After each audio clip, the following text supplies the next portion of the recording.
Hi guys and welcome. In the previous lecture I showed you how to create a rectangular array, and now I'm going to show you how to create a polar. This is the one, a polar array. Now let's select this command. They are telling you to select an object. Select this one, right click. Now they are telling you to specify a center point. For example, let's set it around this point. As you can see, we have this polar array. As you can see, we have like 6 items: 1, 2, 3, 4, 5, and 6. You can change the number to 4, for example, and you have 4 items.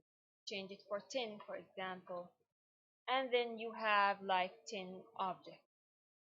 Let's see the other thing that you want to do. Let's select 6 again.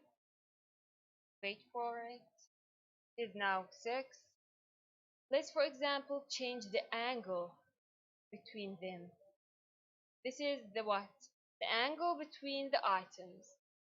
So let's change it, for example, to 30. Press enter.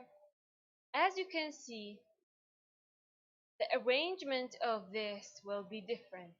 As you can see, there is 30, which is the half, and the fill, which is the angle between the first and the last one, will be 150.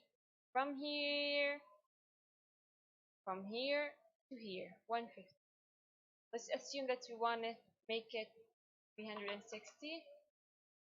Back again, let's assume we have it 180. As you can see, this is the angle between the last and the first one, which is 180. And there are some other properties, but we're not going to talk about it.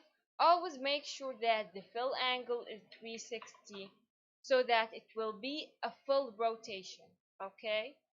And then change the number of items, the between them, and other things will be changed.